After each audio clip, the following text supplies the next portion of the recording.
Magandang hapon po sa lahat. Narito po tayo sa Sitio Balimbing.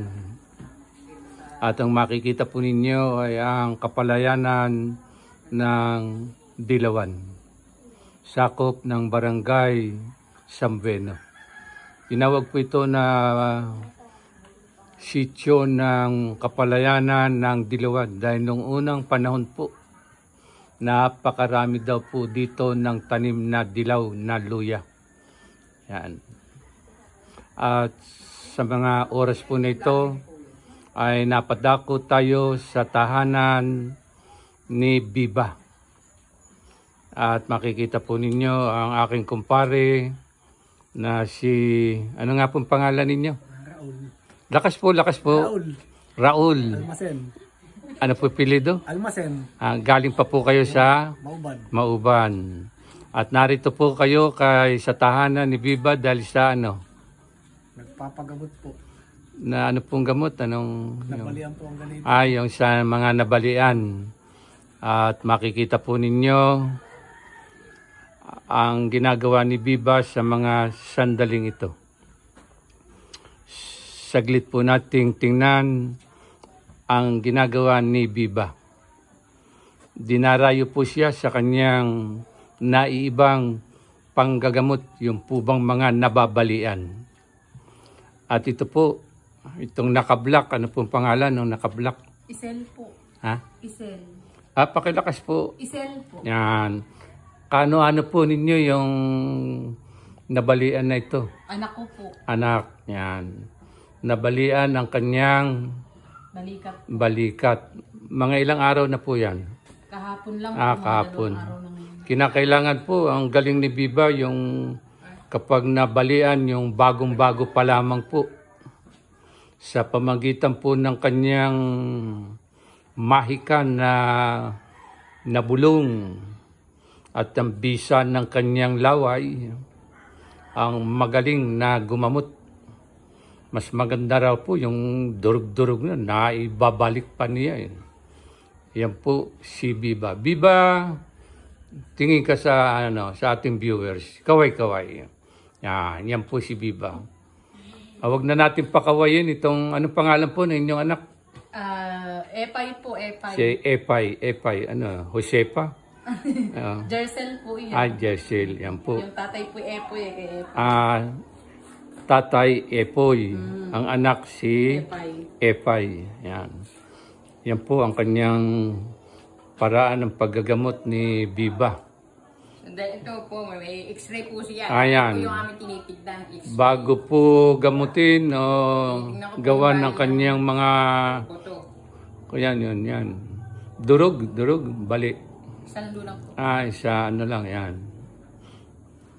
Mga ilang araw na gamutan niyan, Biba? Siyam na araw po. Ayan. Pwede maligo?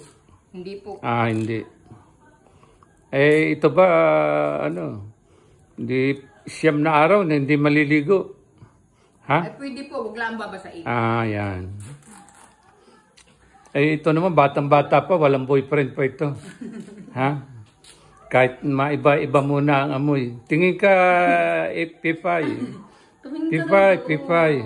Nahiya, Pipay, saglit lang. Saglit lang doon, Yan, Pipay. Ay, titingin lang.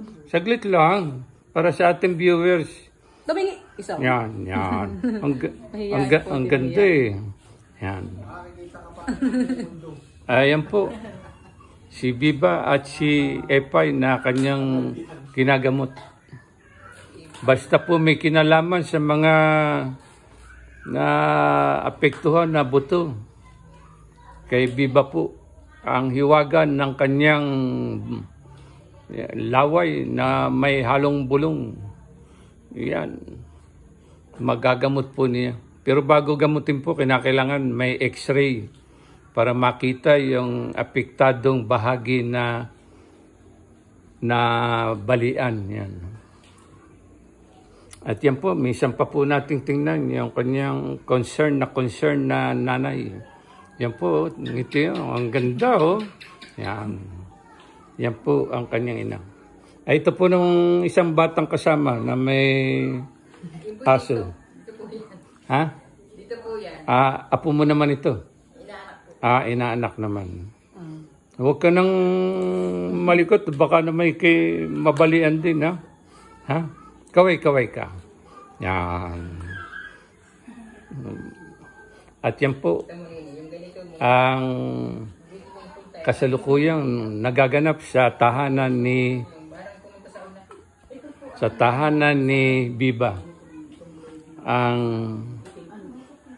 gumagamot sa mga nabalian dito po sa Nayon. Sitio Balimbing, bayan ng Sampaloc, lalawigan ng Quezon. Iyan po si Biba at si Epay na kanyang ginagamot. Kung magkaroon po kayo ng problema tungkol din sa mga nabalian, narito lang po si Biba na handang tumulong sa inyong nangyari na nabalian. Ayun nga po, x-ray, pakita nga mo yan. Pakira po yan. Yan. Kailangan po bago gamutin. Yan.